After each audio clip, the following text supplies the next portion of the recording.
Welcome back to Sunday Night in America. What causes crime? What reduces crime? We spend billions of dollars on law enforcement and prosecutors and judges and the prison system.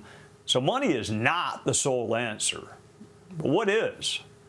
Staying in school, a meaningful job, but what else? What reduces the number of people victimized? A new academic paper argues family instability is the biggest factor of all.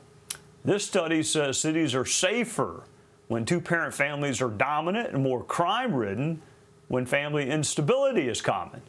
The authors note the presence of married fathers also helps prevent school suspensions and expulsions and dropouts. So if this is true, how do we keep the family intact and all of us safer? Jason Riley with the Wall Street Journal wrote about this recently, and he joins us now. Welcome, Jason. Happy New Year. I'm sure the left is rolling its collective eyes right now at the notion that maybe family is the best crime prevention tool of all. What's your response to them? I mean, I have long believed that to be true. You wrote about it, but for skeptics, convince them otherwise. Well, you're right. They are rolling their eyes. There was a very important book written last year called The Two-Parent Privilege by an economist named Melissa Carney. And in there, she talks about what a risk it was for her to write this book. She says that in my circles that I run in academia, we love to talk about social inequality, but we don't talk about how family structure contributes to social inequality in this country.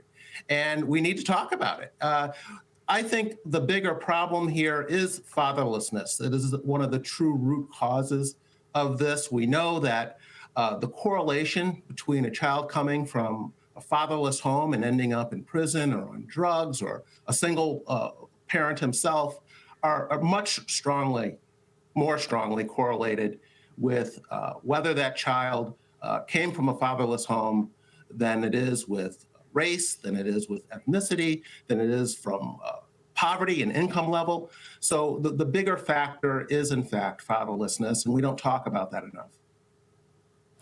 You know, you start your column, which I encourage everyone to read, with a statistic that I have long cited about poverty, which is the best way to avoid poverty is to finish high school, get a job, and wait until you're married to have children. It's simple, it's boring, it is mocked by some of our friends on the left as too simple-minded, and yet it is true.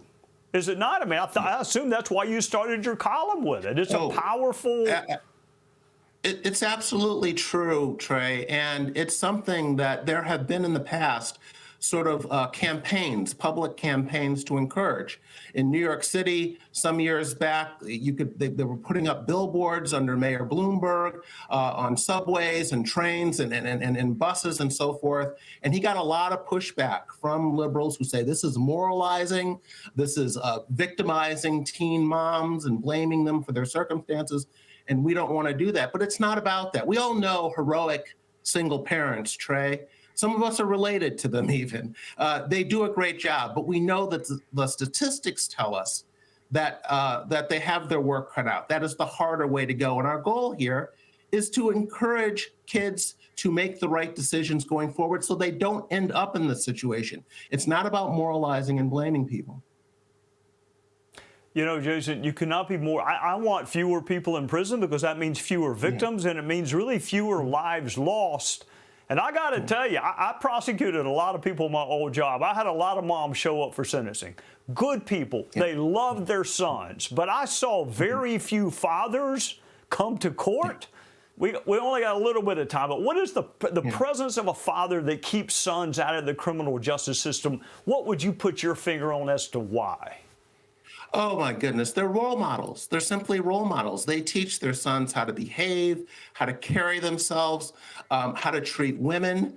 And that is what fathers have done throughout civilization. It's about fewer victims and keeping young men out of the criminal justice system. Jason Riley, thank you so much. Happy New Year. Thank you for joining us on a Sunday night. Happy New Year. Hey, Sean Hannity here. Hey, click here to subscribe to Fox News YouTube page and catch our hottest interviews and most compelling analysis. You will not get it anywhere else.